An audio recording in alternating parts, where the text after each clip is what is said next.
Il dit chez vous là, quand on fait, comment on appelle, les affectations là, comment ça se passe?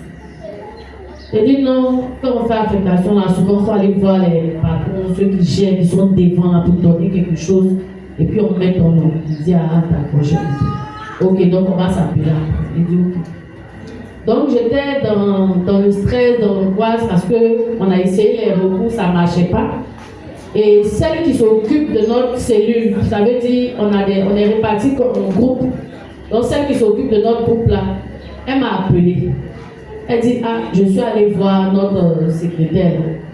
Donc il faut trouver quelque chose et montant. On va aller donner.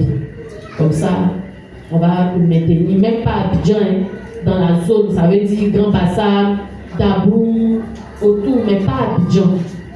J'ai dit ok, il n'y a pas de problème, je vais chercher. Donc vraiment c'était un peu dur, mais j'ai cherché, j'ai pu avoir l'argent et je devais maintenant aller lui remettre ça. Donc quelques temps après, peut-être une semaine, 2 semaines, voire un mois même, papa m'a appelé. Il dit ah, que par rapport à ce qu'on avait dit pour ton affectation, c'est comment? Il dit ah c'est la même chose là, donc comme j'ai prévu aller donner quelque chose là-bas là. Il dit quelque chose, il dit non je t'avais expliqué que chez nous il fallait donner quelque chose. Il dit bon c'est pour cela même que je t'appelle. Il dit d'accord.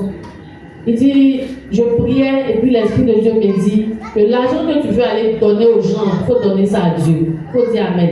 Amen. Il dit ah papa c'est dans quoi tu me mets là? Il dit oui, qu'il faut faire une offrande. Je ne sais pas combien tu as prévu, mais combien on t'a demandé.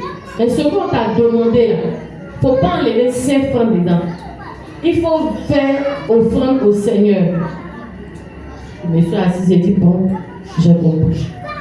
Vous savez, l'obéissance, c'est important. C'est très, très, très important. Parce que quand tu obéis à la parole de Dieu, comme on le dit, tu n'as pas pour nous. J'ai écouté mon cœur et puis j'ai dit bon, ok, je vais faire confiance à Dieu parce que il y a quelque chose qu'il a fait pour moi, ça faisait même pas longtemps et c'est ce qu'il m'envoie ici ce matin. C'est sur ça que je me suis appuyée et puis j'ai dit je vais lui faire confiance encore parce que sa main n'est pas limitée. Et j'ai appelé papa. On devait faire l'offrande un dimanche. Après le culte, il devait venir chez moi là-bas parce que je partais en voyage le lundi. Donc papa est venu.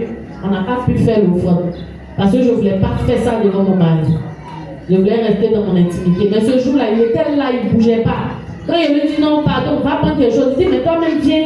Quand il dit ah, on t'appelle au deuxième, il dit mais viens, on partit. Donc on est resté comme ça jusqu'à ce qu'on n'a pas fait l'offrande. Et puis moi, je suis partie en voyage le lundi 18. Je suis revenue le 26. Donc quand je suis revenue, j'ai appelé papa. Il dit ah papa, mon offrande là, vraiment. Ça commence à me piquer, il faut qu'on fasse ça. Il dit, ah, c'est dans ta main, au moins il fait bien sûr là, il te regarde, je t'ai déjà dit. Il dit, non, c'est là. Mais comme j'étais là, on ne peut pas appeler, c'est pas WhatsApp. Vraiment, je suis là, il faut qu'on se parle le plus tôt possible. Il dit, d'accord, donc demain je suis là. Papa est venu, on a fait ce qu'on devait faire. Avant ça, imagine le premier moment de jeûne pour lui. Et on a parlé. Donc le vendredi 8.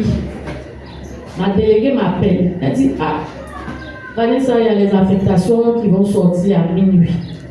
Et moi, je t'ai appelé pour quelque chose. Depuis là, tu n'as pas réagi. Donc, ça là, c'est pas dans ma main. Il faut prier Dieu maintenant. Elle a dit ah, il faut serrer. Parce que moi, je ne sais pas ce que je peux faire.